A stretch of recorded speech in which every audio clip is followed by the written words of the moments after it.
L'Obsoco vient de publier la première vague de son observatoire des comportements de consommation émergente. Cet observatoire a bénéficié du soutien de la FCD, de l'ILEC et du PICOM. Le simple fait que ces frères ennemis du commerce et de l'industrie se soient associés pour soutenir la connaissance des nouvelles pratiques de consommation est en soi un événement qui témoigne de ce que, aujourd'hui, les lignes bougent. 4000 consommateurs ont été soumis à un vaste questionnaire visant à appréhender, d'une part, leurs attitudes à l'égard de la consommation, des industriels, des marques, des distributeurs, et d'autre part, à mesurer leur degré d'engagement dans une douzaine de pratiques de consommation qui s'écartent des sentiers marchands ordinaires et d'en cerner les motivations.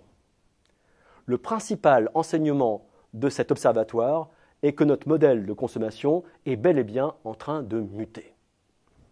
52% des Français déclarent vouloir consommer mieux, dont 30% qui seraient même prêts à consommer moins pour consommer mieux. 30% à rapprocher des 22% de Français qui déclarent vouloir consommer plus. Quel contenu les consommateurs donnent-ils à cette aspiration à consommer mieux? C'est d'abord consommer utile, faire un bon usage de son pouvoir d'achat par l'achat de produits de qualité, adaptés aux besoins, des produits qui durent.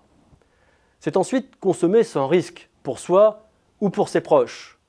Voire en positif, consommer des produits qui sont bons pour la santé et plus généralement qui concourent au bien-être et à l'épanouissement personnel. C'est enfin donner du sens à sa consommation en faisant un geste pour l'environnement, pour l'emploi, pour la qualité de la vie sur le territoire.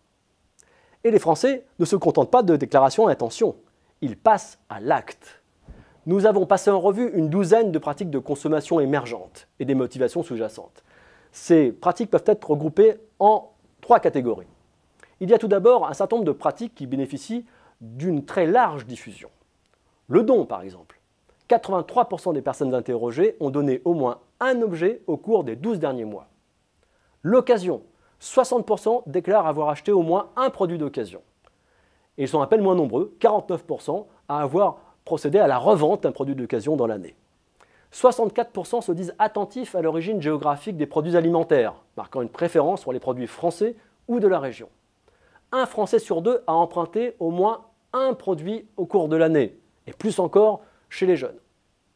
D'autres pratiques, sans atteindre un tel niveau de diffusion, ont atteint déjà un seuil significatif. Une personne interrogée sur 3 admet avoir récupéré des objets dans la rue, le glanage. 37% ont eu recours à l'achat groupé par l'intermédiaire d'un site spécialisé comme Groupon. 29% achètent régulièrement des produits bio. 19% ont eu recours à la location au cours des 12 derniers mois, hors automobile.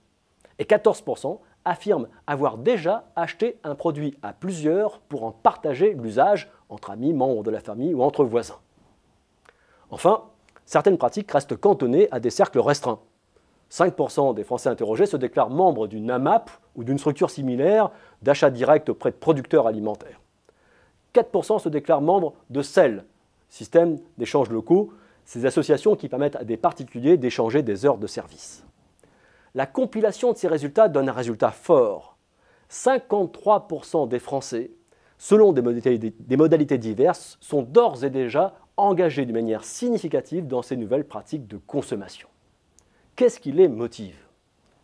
Il y a tout d'abord les considérations économiques, évidemment, notamment en période de crise. Le degré d'engagement dans les pratiques de consommation émergentes est corrélé positivement à l'intensité de la contrainte budgétaire ressentie.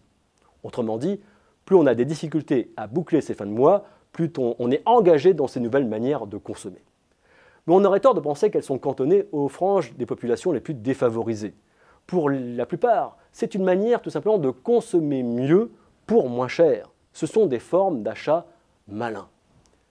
Il y a aussi l'expression d'une recherche de sens, qui consiste à mettre en avant une volonté d'avoir une consommation responsable par son impact environnemental ou son impact sur l'emploi. Dans la même veine, il y a aussi la recherche du lien social qui est souvent mise en avant par les personnes impliquées dans ces pratiques de consommation qui très souvent reviennent à mettre les consommateurs en réseau. Le développement des pratiques de consommation émergentes a bénéficié de la diffusion des nouvelles technologies qui jouent le rôle de facilitateur en offrant des plateformes qui facilitent le rapprochement de l'offre et de la demande, qui souvent sécurisent, mais qui aussi simplifient, voire rendent ludique ce type de pratique. L'étude s'est donc également attachée à évaluer les attitudes générales des Français à l'égard de la consommation. Il ressort que les consommations émergentes ne semblent pas devoir s'interpréter d'abord comme un rejet de l'hyperconsommation. Certes, il existe une minorité de consommateurs qui s'y engagent de manière militante, qui font ainsi acte de résistance face à un modèle dominant qu'ils rejettent, mais pour l'essentiel, on pourrait presque dire l'inverse.